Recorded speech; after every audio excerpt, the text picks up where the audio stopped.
Doctor बीना चतुर्वेदी की आवाज़ में उनके कहानी संग्रह प्रतीक्षा से सुनिए कहानी नीला स्वेटर। इस कहानी में बताया गया है कि पत्नी द्वारा बुनाई करके तैयार किया गया स्वेटर सेवाराम को अपनी जान से भी अधिक प्यारा था। इससे उनकी पत्नी की अनगिनत यादें जुड़ी हुई थीं। पत्नी के देहांत के बाद उन्हें गांव छोड़कर बेटे बहू के पास शहर आना पड़ा। स्वेटर पुराना हो जाने से उसका रंग फीका पड़ गया था। अब बहू नहीं चाहती थी कि बाबूजी बदरंग पुराना स्वेटर पहने। सब उनका मजाक बनाते थे। सुनिए कहानी नीला स्वेटर। जनवरी का महीना था। कड़ाके की सर्दी पड़ रही थी। सेवाराम बिस्तर से उठने के बाद सबसे पहले अपने तकिए के नीचे रखे स्वेटर को उठाते, कुछ क्षणों के लिए ध्यान से उसे देखते और फिर मुस्कुराते हुए पहन लेते। उन्हें अपने इस नीले रंग के स्वेटर से बहुत लगाव था। एक अरसे पहले उनकी पत्नी लीला ने इस स्वेटर को बड़े प्यार के साथ अपने हाथों से बुनकर तैयार किया था। ऊन से बुनाई किए गए एक एक फंदे में उनका प्यार बसा था। गांव में बिजली नहीं थी। लालटेन की रोशनी में घंटों तक बैठकर बड़े मनोयोग के साथ वह पति के लिए स्वेटर बुनती रहती। दिन में काम की व्यस्तता के कारण उन्हें फुर्सत नहीं मिल पाती थी। सेवाराम को अपना यह नीला स्वेटर जान से भी अधिक प्यारा था। इससे उनकी पत्नी की अनगिनत यादें जुड़ी हुई थी। इस स्वेटर में उनकी प्रेयसी अर्धांगिनी लीला का प्यार बसा हुआ था। स्वेटर बुनते समय लीला के चेहरे पर खुशी और संतोष का एक अनुपम भाव झलकता था। लीला की आंखों में तकलीफ रहने लगी थी, अतः सेवाराम प्यार से उन्हें झिड़कते भी रहते थे। उनसे कहते थे कि अपनी बूढ़ी आंखों पर अत्याचार क्यों कर रही हो। वह बस मुस्कुरा देती। सेवाराम को यह क्षण याद था जब स्वेटर बनकर तैयार हुआ था। लीला ने जिद करके उसी समय अपने हाथों से उन्हें स्वेटर पहनाया था। खुश होकर वह कहने लगी थी, आइए मैं जाकर देखती हूँ आपके ऊपर यह नीला स्वेटर कितना अच्छा लग रहा है। इसे पहनकर आप कितने स्मार्ट लग रहे हैं। लीला के डायलॉग सुनकर सेवाराम ने मुस्कुराते हुए कहा था, ठीक है, अब बस भी करो। इस उम्र में यह सब बातें शोभा नहीं देती। यह तुम्हारी मेहनत और लगन का परिणाम है। इसमें तुम्हारा प्यार बसा है। मैं इस स्वेटर को जिंदगी भर अपने दिल से लगा कर रखूंगा। सेवाराम जब भी इस स्वेटर को पहनते, लीला की याद करके उनकी आंखें गीली हो जाती। वह सोचने लगते, शायद भगवान को हमारी खुशी बर्दाश्त नहीं हुई और उन्होंने मेरी लीला को मुझसे छीन लिया। मेरी जिंदगी वीरान हो गई। इस उम्र में अकेले जीवन व्यतीत करना मेरे लिए कितना मुश्किल हो रहा है। मैं अपनी पीड़ा को किसके साथ बांटूं? सेवाराम अपनी पत्नी लीला के साथ गांव में रहते थे। वहां उनकी पुश्तैनी मकान था, जमीन जायदाद थी। गांव के लोग इन दोनों का बहुत आदर सत्कार करते थे। इनकी जिंदगी बड़े मजे से चल रही थी। बेटा बहू शहर में रहते थे। बेटा सोमेश दोनों से कहता था कि आप लोग हमारे साथ चलिए, वहाँ हमारे साथ आराम से रहिए। गांव में बिजली तक नहीं है। आप लोगों को अकेले में कितनी परेशानी होती होगी। इन लोगों का बड़ा सीधा सा जवाब होता, हमें यहाँ कोई परेशानी नहीं है, बड़े मजे से रहते हैं। हम लोग अकेले नहीं हैं। गांव के सभी लोग तो हमारे अपने हैं। सभी लोग हमारा हमेशा ध्यान रखते हैं। अचानक लीला के चले जाने से सेवाराम के जीवन में सूनापन आ गया था। मजबूरी में उन्हें गांव का मोह छोड़ना पड़ा। जमीन जायदाद मकान आज सब बेचकर उन्हें बेटे बहू के पास शहर जाना पड़ा। सोमेश, बहू और बच्चों को बहुत खुशी हुई। पिताजी के दूर रहने से सोमेश को हमेशा चिंता लगी रहती थी। अब वह चिंता से मुक्त हो गया। बहू इसलिए खुश थी कि गांव की जमीन जायदाद बेचने से बहुत सारा पैसा आ गया था और बच्चों को दादाजी मिल गए थे। लीला को गुजरे 10 साल बीत गए, मगर सेवाराम को ऐसा लगता मानो कल की ही बात हो। हर क्षण वह लीला की यादों के साथ रहते। जिंदगी के आखिरी पड़ाव में जब हम सफर की सबसे अधिक आवश्यकता होती है, तब एकाकी जीवन बिताना एक बहुत बड़ी सजा के समान होता है। आज सेवाराम का मन बहुत बेचैन था। भोजन करने का भी उनका मन नहीं था। खाना नहीं खाऊंगा कहकर अपने अनमने मन से वह अपने कमरे में जाकर पलंग पर लेट गए। उन्हें नींद भी नहीं आ रही थी। वह लीला को याद करके दुखी होते रहे। लीला की स्मृतियां ही उनके जीवन का एकमात्र सहारा थी। उनका मन उन्हें बहुत समझाने की कोशिश करता कि ढलती उम्र में भगवान का नाम लो, उनका स्मरण करो, मगर दिल इस बात को मानता ही नहीं था। उनके लिए तो लीला की यादें ही उनकी पूजा पाठ और सबसे बड़ा ध्यान थी। लीला की स्मृतियों में खोए न मालूम कब नींद आ गई। सुबह उठते ही खूंटी पर टंगे नीले स्वेटर को उतारकर अपने सीने से लगा लिया।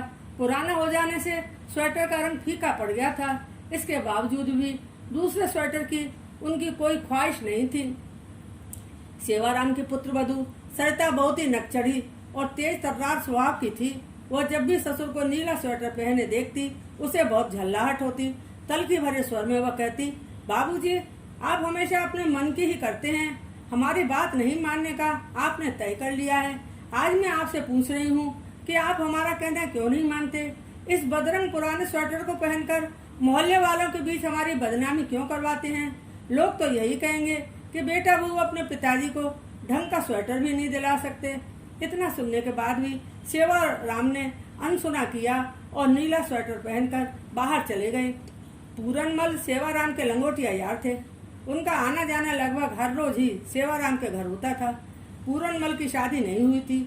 वह एकदम फुर्सत में रहते थे। सुबह की चाय वह लीला भाभी के घर ही पीते थे। लीला भी उनकी खूब आवभगत करती थी। सेवाराम जब शहर आ गए तब पूरनमल को इनकी कमी बहुत खलने लगी और वह भी गांव छोड़कर शहर आ गए। एक कमरा लेकर सेवाराम के घर के पास ही रहने लगे। लीला भाभी की कमी इन्हें भी बहुत खलती थी। जब दोनों दोस्त एकांत में बैठते तब हमेशा लीला की बातें ही करते रहते। लीला भाभी से पूरनमल खूब हंसी मजाक करते रहते थे। सुबह शाम दोनों दोस्त घंटों एक दूसरे का सहारा बनकर अपने सुख दुख को आपस में बांटते रहते थे। पूरनमल ने सेवाराम से कहा, देखो दोस्त, सब लोग तुम्हारे इस पुराने बदरंग स्वेटर की मजाक बनाते हैं।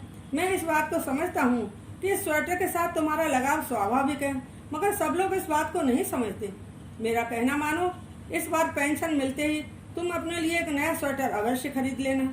तुम्हारी बहू की गिद्ध दृष्टि बस पेंशन पर ही लगी रहती है। पेंशन के सब रुपए लाकर सीधे ओर से मत दे देना। मानता हूँ कि नए स्वेटर में तुम्हें उतनी गर्माहट महसूस नहीं होगी जितनी कि इस नीले स्वेटर में होती है। इस स्वेटर को पहनने पर तुम्हें हर क्षण लीला भाभी के हाथों का एहसास होने से संतोष रूपी गर्माहट मिलती है। मंदिर के दर्शन करके सेवाराम जैसे ही घर पहुँचे, सरिता ने बहुत ही मधुर स्वर में मुस्कुराते हुए कहा, बाबूजी आप आ गए। आपके पसंद के पोहे भी बनाए हैं। गर्मा गर्म चाय के साथ नाश्ता कर लीजिए। सेवाराम मन ही मन सोचने लगे कि आज सरिता का स्वर इतना बदला हुआ क्यों है? कर्कश आवाज के स्थान पर इतने प्यार से कैसे बोल रही है? तभी उन्हें याद आया, अरे आज पेंशन आने वाली है। वह चुपचाप बैठकर चाय नाश्ता करने लगे। उन्हें अच्छी तरह से मालूम था कि जैसे ही पेंशन के रुपए सरिता के हाथ पर रखूंगा, इसके स्वर बदल जाएंगे। भोजन करने से पूर्व ही वह पेंशन निकालकर लाने के लिए बैंक चले गए। घर आकर उन्होंने पेंशन के सब रुपए लाकर सरिता को दे दिए। सरिता ने बड़े प्रेम के साथ रुपयों को गिना और उनमें से कुछ रुपए निकालकर बड़े एहसान के साथ कहा, बाबूजी, ये कुछ रुपए आप अपने हाथ खर्च और दवा आदि के लिए रख लीजिए। भोजन करने के बाद सेवाराम आराम करने के लिए अपने कमरे में चले गए। कुछ समय पश्चात उनके पड़ोसी मित्र सीताराम ने उन्हें आवाज लगाई, अरे भाई, आज घूमने नहीं चलना क्या? आराम ही करते रहोगे? सेवाराम ने फुर्ती से अपना स्वेटर पहना और उनके साथ घूमने चले गए। सीताराम कहने लगे, पेंशन लेने जब जाओ तब उसमें से एक नया स्वेटर खरीदने के लिए अपने पास रुपया अवश्य रख लेना। मेरे साथ बाजार चलकर स्वेटर खरीद लेना। यह नीला स्वेटर बहुत पुराना लगता है, बदरंग भी हो गया है। सेवाराम ने हंसकर उनकी बात टाल दी। शाम को सोमेश जब ऑफिस से आया तो सरिता से पूछने लगा कि बाबूजी नहीं दिखाई पड़ रहे हैं, अभी तक आए नहीं क्या? सरिता ने शिकायत भरे लहजे में जवाब दिया, मुझे नहीं पता, बैठे होंगे यार दोस्तों के पास, अपनी प्रेम कहानी सुना रहे होंगे। बाबूजी को अपनी उम्र का भी ख्याल नहीं है। ऐसा लगता है कि लाज शर्म तो उन्होंने बेच खाई है। सरिता की जली कटी बातें सुनकर सोमेश ने उसे डांटते हुए कहा, सरिता चुप रहो, शर्म तो तुम्हें आनी चाहिए। इस तरह से बाबूजी के लिए बोलने की तुम्हारी हिम्मत कैसे हुई? तुम क्या जानो कि इस उम्र में पति पत्नी को एक दूसरे की सहारे की कितनी आवश्यकता होती है। आज भी किस तरह से बाबूजी अम्मा की स्मृतियों से जुड़े हुए हैं। तुम देखती नहीं कि अम्मा के बनाए स्वेटर को पहनकर उन्हें कितना आत्मसंतोष मिलता है। सोमेश कहने लगा कि अपने बच्चों के लिए तो तुम हर सर्दी में स्वेटर बनाती रहती हो, मगर तुम्हारे मन में यह कभी नहीं आया कि बाबूजी के लिए भी एक स्वेटर बना देती। यदि तुम अपने हाथों से स्वेटर बनाकर बाबूजी को पहना देती तब वह कितने खुश होते और अपने यार दोस्तों के बीच में बैठकर तुम्हारी प्रशंसा करते हुए अपना नया स्वेटर दिखाते। तुम्हें तो बस सबकी गलतियां निकालना आता है, बड़े छोटे का कतई लिहाज नहीं रहा। मैं अभी बाजार जाकर बाबूजी के लिए एक नया स्वेटर लेकर आता हूँ। सरिता कहने लगी, अरे मुझे मरने तक की तो फुर्सत नहीं है और आप कहते हैं कि बाबूजी के लिए स्वेटर बनाऊं। घर का काम, बच्चों का काम और आपके बाबूजी की सेवा, मेरे पास समय ही कहाँ है।